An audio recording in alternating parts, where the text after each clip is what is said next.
আসসালামু আলাইকুম ওয়া রাহমাতুল্লাহি ওয়া বারাকাতুহু।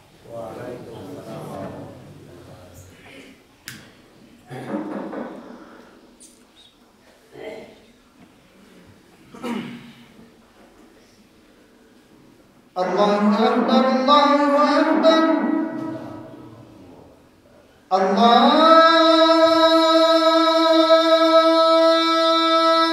আকবার, আল্লাহু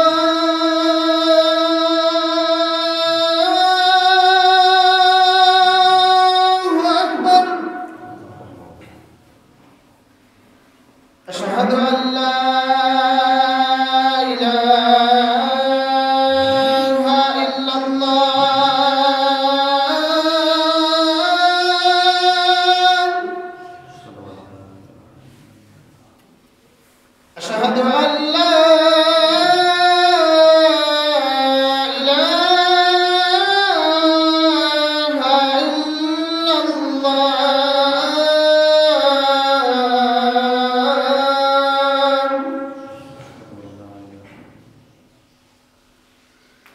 أشهد أن محمد رسول الله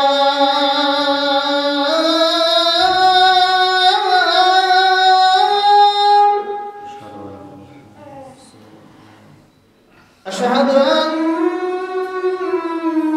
محمد رسول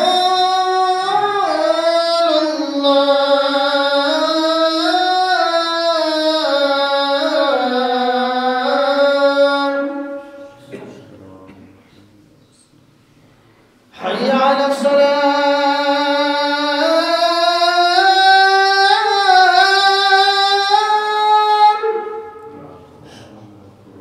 حي على الصلاة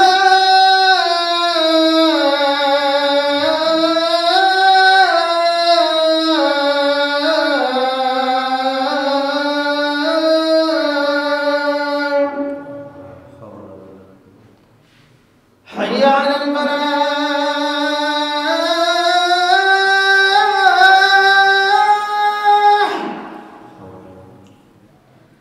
حي على الفلاح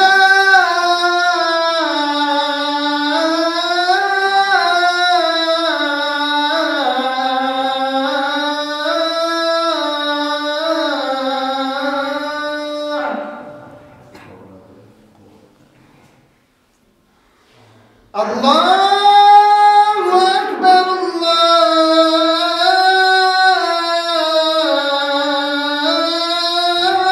الله أكبر لا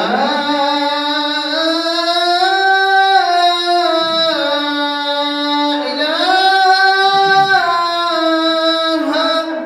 إلا الله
الحمد لله نحمده ونستعينه ونعوذ بالله من شرور أنفسنا ومن سيئات أعمالنا من يهده الله فلا مضل له ومن يضلل فلا هادي له وأشهد أن لا إله إلا الله وحده لا شريك له وأشهد أن محمدا عبده ورسوله أما بعد فإن خير الحديث كتاب الله وخير الهدي هدي محمد صلى الله عليه وسلم وشر الأمور محدثاتها وكل محدثة بدعة وكل بدعة ضلالة وكل ضلالة في النار. أعوذ بالله من الشيطان الرجيم. يا أيها الذين آمنوا كتب عليكم الصيام كما كتب على الذين من قبلكم لعلكم تتقون. عن أبي هريرة رضي الله تعالى عنه قال قال رسول الله صلى الله عليه وسلم من صام رمضان إيمانا واحتسابا غفر له ما تقدم من ذنبه رواه البخاري مسلم. যাবতীয় প্রশংসা গুণগান হামদ সানা সে মহান আল্লাহ সুবহানাহু ওয়া তাআলার দরবারে, যে মহান আল্লাহ সুবহানাহু ওয়া তাআলা পবিত্র জুমার দিন আল্লাহর ঘর মসজিদে এসে কিছু সালাত আদায়ের পর খুতবা শ্রবণের তৌফিক দান করলেন। আমরা সেই মহান মুনিবের নিকট সকলে অন্তর থেকে শুকরিয়া আদায় করছি। সকলে বলি আলহামদুলিল্লাহ। দরুদ ও সালাম বর্ষিত হোক পৃথিবীতে যত নবী রাসূলগণ এসেছেন সমস্ত নবী আলাইহিস সালামগণের প্রতি, বিশেষ করে আমাদের নবী শেষ নবী জনাবে মুহাম্মদুর রাসূলুল্লাহ সাল্লাল্লাহু আলাইহি ওয়াসাল্লামের উপর। আল্লাহুম্মা সাল্লি আলাইহি আল্লাহুম্মা বারিক আলাইহি। সম্মানিত জুমা সালাতের মুসল্লিবৃন্দ, আজ জুমার খুতবায় সংক্ষিপ্ত সময়ে আমার বক্তব্যের বিষয় রমজানের ফরজ সিয়াম। যেহেতু আর একদিন সময় আপনার আমার হাতে রয়েছে, তারপরে রমজান মাস আপনার আমার কাছে চলে আসবে। এটা মুমিনদের জন্য একটা সৌভাগ্যের মাস। এটা মুমিন পুরুষ ও নারীর জন্য একটা বিরাট অফারের মাস। যদিচ এক শ্রেণীর মানুষ এই মাসটাকে অনেক কষ্টের মাস মনে করে, এক শ্রেণীর মানুষ এই মাসটাকে অনেক দুশ্চিন্তার মাস মনে করে, মনে করে যে এই মাসটা কোনো রকম পার করতে পারলেই মনে হয় আমি বাঁচলাম। এজন্য অনেক সময় মা বোনেরা দেখবেন বলে যে আজ তো 10 রমজান, আস্তে আস্তে চলে যাবে বাকি যেই দিনগুলো আছে। তার মানে বুঝাতে চাচ্ছে যে 10 দিন চলে গেছে, আর 20 দিন যেতে বেশি সময় লাগবে না, তার মানে তাড়াতাড়ি চলে যাবে। এটা কষ্টের মাস, তাড়াতাড়ি চলে যাবে। এটা বললাম যারা একটু মুত্তাকি সিয়াম পালন করে তাদের অবস্থা। আর যারা সিয়াম পালন করে না, সালাত আদায় করে না, আল্লাহকে ডাকার ইচ্ছা পোষণ করে না, তাদের হিসাব বাদ দিলাম। তারা তো খুব কষ্টের মাস মনে করে এই রমজান মাস। অথচ এইটা যে আপনার আমার জন্য কত সুযোগ, কত অফার। এই যে আপনি আমি দিন রাত পাপ করে চলছি, এই পাপ ক্ষমা নেওয়ার সবচেয়ে বড় যেই মাস তার নাম হচ্ছে রমজান মাস। এই মাসে যদি আপনি পাপ ক্ষমা নিতে না পারেন তাহলে আপনি ক্ষতিগ্রস্তদের অন্তর্ভুক্ত হবেন। এই মাসে যদি আপনি আপনার পাপকে ক্ষমা নিতে না পারেন তাহলে আপনি সবচেয়ে বড় ক্ষতিগ্রস্তদের অন্তর্ভুক্ত হয়ে যাবেন। এটা কি আপনি কখনো চিন্তা করতে পেরেছেন? তাই আসুন, পবিত্র মাহে রমজান মাস আপনার আমার নিকট একেবারেই চলে এসেছে। আমরা যেন এই রমজান মাসগুলোকে মূল্যায়ন করি। রমজানের প্রস্তুতি নিয়ে এখন আর কিছু বলবো না, সরাসরি রমজান কেন্দ্রিক কিছু কথা বলবো সংক্ষিপ্ত সময়ে খুতবার। আর আপনাদের, আমি তো পরিচিত মানুষ মাশাআল্লাহ, আপনাদের এই নোয়াগাঁও এই মসজিদে আমি আমার জীবনে প্রথম ইমামতি নেই। তো ইমামতি মাত্র 3 দিন করেছিলাম। কয়দিন? 3 দিন। আমি আমার লাইফে জীবনে আগে ইমামতি করিনি এবং ভবিষ্যতেও করব না ইনশাআল্লাহ। মানে দায়িত্ব হিসেবে ইমামতি। তো 3 দিন করেছি। প্রথমে যখন এসেছিলাম 3 দিন করার নিয়ত করে এসেছিলাম, ব্যাপারটা এমন নয়, কিন্তু পরিস্থিতি এমন হয়ে গেছে যে আমাকে বিদায় নিতেই হবে যে কোনো মূল্যে। তো এরপরও আপনাদের ভালোবাসায় মোটামুটি 4 বছরের মতো খতিবের দায়িত্ব পালন করেছিলাম। তারপরও এক করে বিদায় নিলাম, বিদায় হলো। তারপরও আপনারা মাঝে মধ্যে ডাকেন, এতে আলহামদুলিল্লাহ আমিও বুঝি ভালো করে যে আপনাদের প্রতি, আমার প্রতি যে আপনাদের ভালোবাসা আছে। আর আমিও আপনাদের যখন এই পথ দিয়ে আসছিলাম তখন যেন মনে হচ্ছে যে এই তো সেই দিন আসলাম, মানে এরকম মনে হচ্ছিল, খুব চিনা পথ। তো যাক আলহামদুলিল্লাহ, আমিও আপনাদের সবার জন্যই প্রাণ খুলে দোয়া করি, আপনারাও আমার জন্য দোয়া করবেন। আল্লাহ সুবহানাহু ওয়া তাআলা সবাইকে যেন কবুল করে নেন, সবাই বলি আল্লাহুম্মা আমিন। সম্মানিত জুমা সালাতের মুসল্লিবৃন্দ, পবিত্র কোরআনুল কারীমের 2 নম্বর সূরা, সূরাতুল বাকারা, সূরা বাকারার 183 নম্বর আয়াতে আল্লাহ সুবহানাহু ওয়া তাআলা তিনি বলছেন, ইয়া আইয়ুহাল্লাযীনা আমানু, হে দুনিয়ার ঈমানদার মানুষ, পৃথিবীতে যত ঈমানদার পুরুষ ও নারী আছে সমস্ত পুরুষ ও নারীকে আল্লাহ তাআলা ডাক দিয়ে বলছেন, যারা তোমরা আমার প্রতি ঈমান আনয়ন করেছো। কোনো বেঈমানকে ডাক দেননি, কোনো হিন্দু, ইহুদি, খ্রিস্টান কাউকে ডাক দেননি।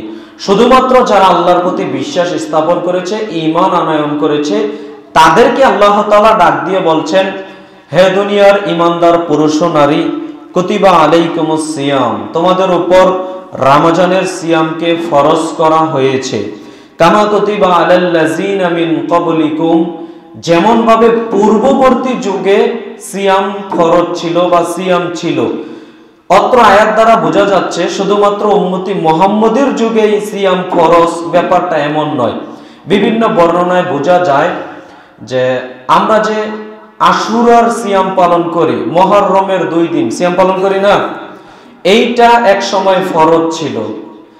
এইটা এক সময় ফরজ ছিল। যখন রমজানের সিয়াম আল্লাহ তাআলা ফরজ করে দিয়েছেন, ওইটা তখন ঐচ্ছিক হয়ে গেছে, মানে নফলে রূপান্তরিত হয়ে গেছে। কেউ যদি থাকতে চায় থাকতে পারে, না থাকলে আর গুনাহ হবে না।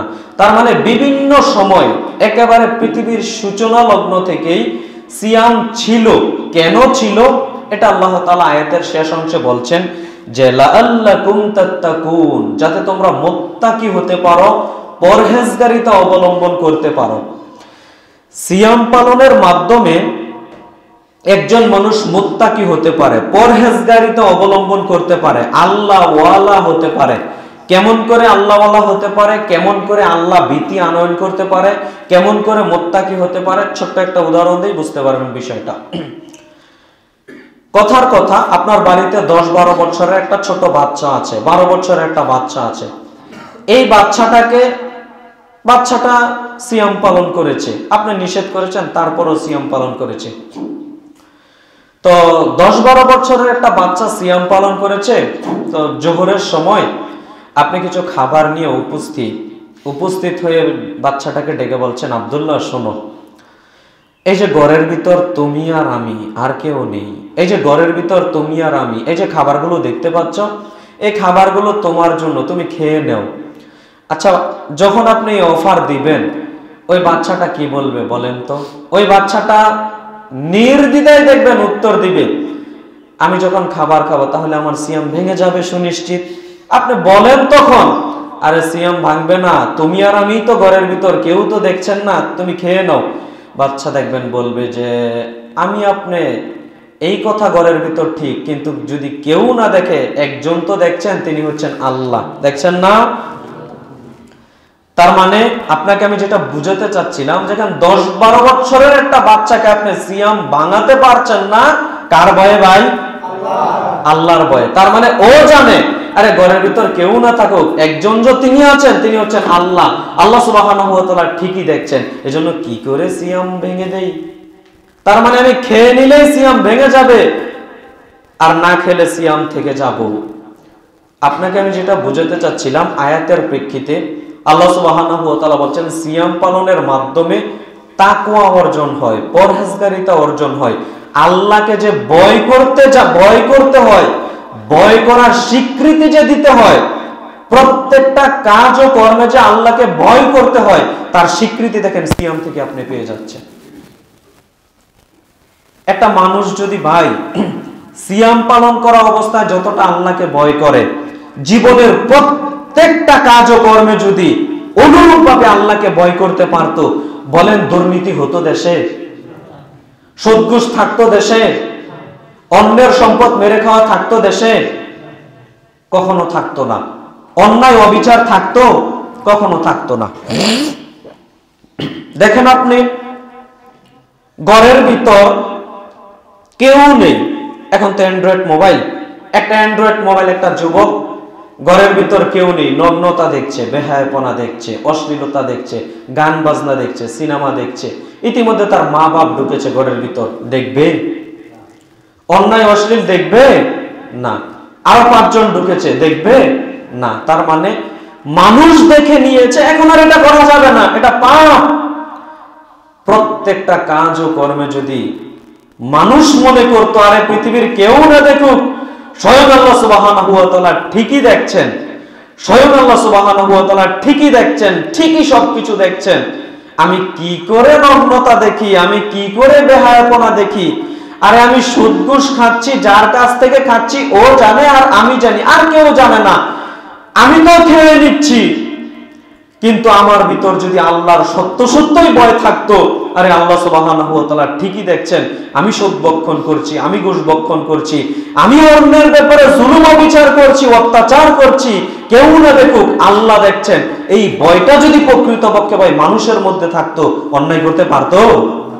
কোশ্চিনকালেও পারতো না। তার মানে সিয়াম পালনের ক্ষেত্রে আপনি আমি ঠিকই আল্লাহকে ভয় করি, কিন্তু অন্যান্য কাজকর্মের ব্যাপারে আল্লাহকে ভয় করি না, আল্লাহকে ভয় করি না।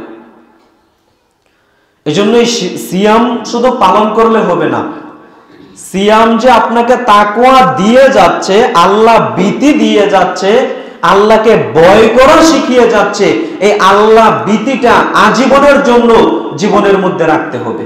আপনি যেই কাজ করেন না কেন, যে কোনো কাজকর্ম করেন না কেন, প্রত্যেকটা কাজকর্মের ক্ষেত্রে কাকে ভয় করে চলতে হবে?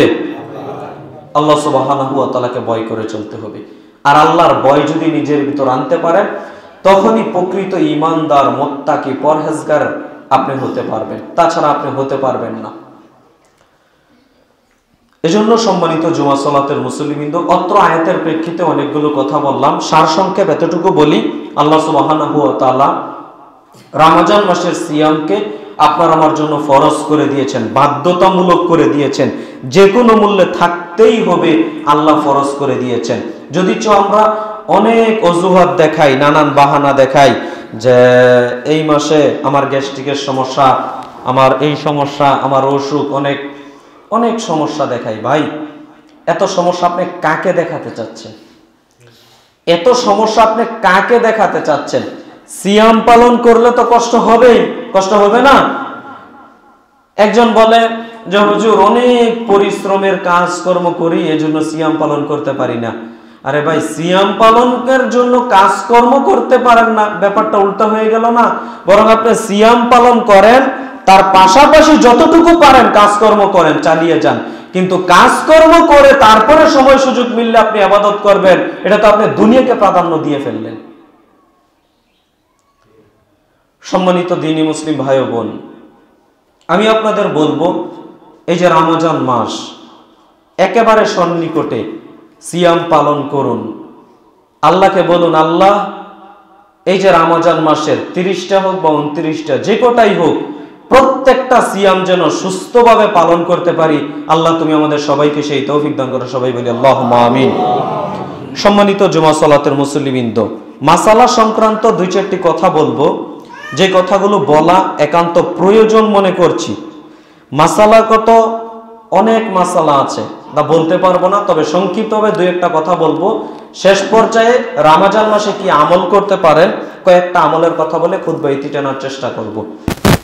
যেমন রমজান মাসে সিয়াম অবস্থায় আমি অনেক সময় নিয়ত করি, নিয়ত, এখানে আপনি আমি অনেক ভুল করি। যেমন প্রচলিত একটা নিয়ত আছে, নাওয়াইতু আন আসুমা গাদাম। দেখবেন এশারের সময় বা মাগরিবের পরেই অনেক মানুষ নিয়ত করে ফেলে, বা সাহারি খাওয়ার পূর্ব মুহূর্তে নিয়ত করে ফেলে নাওয়াইতু আন আসুমা গাদাম, মানে আমি নিয়ত করছি আগামীকাল সিয়াম পালন করব। এইভাবে নিয়ত করা স্পষ্ট বিদাত। এইভাবে মুখে উচ্চারণ করে নিয়ত করা স্পষ্ট বিদাত। আপনি মুখ দিয়ে উচ্চারণ করতে পারবেন না, তবে অন্তরে সংকল্প রাখতে হবে যে আমি আগামীকাল বা আজকে সিয়াম পালন করব। কথা কি বুঝাতে পারলাম? অন্তরের সংকল্পই হচ্ছে প্রকৃতপক্ষে নিয়ত। অন্তর বলে দিবে যে আমি কালকে সিয়াম থাকবো না থাকবো না। যদি সিয়াম থাকি তাহলে তো নিয়তি বলে দিবে সিয়াম থাকবো, আর যদি নিয়ত না থাকে আপনি সিয়াম তো থাকতে পারবেন না। কথার কথা উদাহরণ দিই, এটাও বুঝতে পারবেন। একজন ব্যক্তি নিয়ত করেছে, এখন থেকে আপনি নিয়ত করলেন যে রমজানের প্রথম রোজাটা আমি থাকবো না, বাকি যে 28টা বা 29টা রোজা হবে ওই 29টা রোজা আমি থাকবো। এটা আপনি আজকে নিয়ত করলেন। এখন দেখা গেল আপনি সাহারিও খেলেন না, ওখানে দেখা গেল সকাল 6টা বাজে বা 7টা বাজে আপনি ঘুম থেকে জাগ্রত হয়েছেন। এখন মনে মনে ভাবছেন আজকে সিয়ামটা রেখে দিই, এই সিয়াম আর হবে না। কথা কি বুঝাতে পারলাম? তার মানে নিয়ত ছিল না আপনার রোজা পালন করবেন, সিয়াম পালন করবেন, কিন্তু এক পর্যায়ে বলছেন যে সিয়াম শুরু করে দিলাম মধ্যখান দিয়ে, তাহলে এই রোজা আর এই সিয়াম হবে না। আগে থেকেই নিয়ত সংকল্প রাখতে হবে আমি আগামীকাল সিয়াম পালন করব, 30টা সিয়াম পালন করব। কথা কি বুঝাতে পারলাম? তবে এখানে আরেকটা কথা বলি, এটা হচ্ছে ফরজ সিয়ামের বিধান। আবার সুন্নত নফল সিয়াম আপনি মাঝখানেও নিয়ত করতে পারবেন। কথাটা ভালো করে বুঝেন। আপনি সাহারি খেলেন না, নফল সিয়াম, সুন্নত সিয়াম জেনে রাখেন, উপকারে হবে। দেখা যাচ্ছে আপনি সকালেও কিছু খেলেন না, দুপুরও হয়ে যাচ্ছে, খাবার খেলেন না কিছু, এবার দুপুর 2টা বেজে গেল বা 3টা বেজে গেল, কিছুই খাননি সারাদিনে, এখন 3টা বাজে বেলা। এখন যদি মনে করেন যে আর তো কয়েক ঘন্টা আছে, আমি আজকে কিছুই খেলাম না, আজকে আমি সিয়াম পালন করব, আপনি সিয়াম থাকতে পারবেন। এটা কোন সিয়াম বলেন তো? সুন্নত নফল সিয়াম। কথা কি বুঝাতে পারলাম? কিন্তু ফরজ সিয়ামের ক্ষেত্রে আগে থেকে নিয়ত সংকল্প করতে হবে। বিষয়টা কি ক্লিয়ার হয়েছে? সম্মানিত দিন, কেন এটা বললাম? নবী সাল্লাল্লাহু আলাইহি সাল্লামের জীবনে এমনও ঘটেছে যে নবী সাল্লাল্লাহু আলাইহি সাল্লাম আম্মা জান আয়েশা রাদিয়াল্লাহু তাআলা আনহার নিকট গিয়ে সকালে বলছেন যে খাবারের কিছু আছে? না, খাবারের কিছু নেই। তখন নবী সাল্লাল্লাহু আলাইহি সাল্লাম বলছেন আচ্ছা ঠিক আছে, আজকে আমি সিয়াম থেকে গেলাম। দেখেন, সকালে বলছে যে আজকে আমি সিয়াম থেকে গেলাম। কথা বুঝাতে পারলাম? এটা সুন্নত এবং নফল সিয়ামের ক্ষেত্রে। আর ফরজ সিয়ামের ক্ষেত্রে অবশ্যই আপনাকে নিয়ত করতে হবে আগে থেকে, তবে মুখে উচ্চারণ করা যাবে না। মুখে উচ্চারণ করে নিয়ত করা বিদআত। দেখেন, এইটা যে বিদআত তার প্রমাণ আপনি এই দোয়ার মধ্য থেকেও পাবেন। এশারের সময় বলছে নাওয়াইতু আন আসুমা গাদাম, আমি আগামীকাল সিয়াম পালন করব, আজ থেকে আমি নিয়ত করছি। তার মানে প্রকৃতপক্ষে ও আজকে সিয়াম থাকবে, কিন্তু দোয়া করছে যে আগামীকাল সিয়াম থাকবো, আমি আজকে নিয়ত করলাম, সংকল্প করলাম। উল্টা হয়ে গেল না ভাই? দিন শুরু হয় কখন থেকে? আরবিতে মাগরিব থেকে। অতএব এখানে অনেক ভুল জিনিস আছে। নিয়ত সংকল্প অন্তরের কাজ, তাই একাধিক দিন আপনাদের আমি বলেছি, আপনাদের স্মরণে আছে কিনা আমার জানা নেই, তবে এতটুকু বলি, নিয়ত হচ্ছে অন্তরের কাজ, মুখের কাজ নয়। কথা বুঝতে পারলাম? মুখ দিয়ে উচ্চারণ করা হচ্ছে বিদআত, আর অন্তরে সংকল্প করা হচ্ছে ফরজ। বিষয়টা বুঝে নেবেন। তারপরে আরেকটা জরুরি মাসালা, যেটা আপনারা হয়তো অনেকেই জানেন, যে তারাবির বিষয়টা। তারাবি অনেকে প্রশ্ন করে যে হুজুর, মসজিদে আদায় করা উত্তম না বাড়িতে আদায় করা উত্তম? তারাবির সালাত জামাতে আদায় করা উত্তম না বাড়িতে আদায় করা উত্তম? এই ক্ষেত্রে আপনাকে আমি বলবো, এশারের সালাত জামাতে আদায় করতে আপনি বাধ্য। কথা পয়েন্ট টু পয়েন্ট ধরে নেবেন। এশারের সালাত জামাতে আদায় করতে আপনি বাধ্য। কথা বুঝাতে পারলাম? আদায় করতেই হবে। এরপরে সুন্নত, নফল বা তারাবিহের সালাত, এইগুলো যদি আপনি চান বাড়িতে একা একা আদায় করতে পারেন, কোনো সমস্যা নেই। এখন প্রশ্ন হলো কোনটা উত্তম? জামাতে আদায় করা উত্তম না একা কিভাবে আদায় করা উত্তম? এটা আমি আমার কথা বলছি, আমার ফতোয়া ভুলও হতে পারে, তবে আমি অনেক যাচাই বাছাই করে কথাগুলো বলছি। বিবেচনা করবেন, চিন্তা ভাবনা করবেন। আপনি যদি মনে করেন যে আমি বাড়িতে আদায় করব, বাড়িতে যদি আদায় করি তাহলে অলসতা আসতে পারে, আদায় নাও করতে পারি, বা 20 মিনিটে 30 মিনিটে শেষ করে দিতে পারি, এরকম যদি হয় তাহলে নিঃসন্দেহে জামাতে সালাত আদায় করা উত্তম। কথা বুঝাতে পারলাম? আর যদি মনে করেন না, আমি মসজিদে ইমাম সাহেব 1 ঘন্টায় তারাবিহের সালাত শেষ করে আমি বাড়িতে 2 ঘন্টায় তারাবিহের সালাত আদায় করব ধীর গতিতে, ধীরস্থির ভাবে, তাহলে আমি বলবো আপনার জন্য বাড়িতে সালাত আদায় করা উত্তম। কথা কি বুঝাতে পারলাম? সময় যেখানে বেশি অতিবাহিত করবেন ওইটা হচ্ছে উত্তম।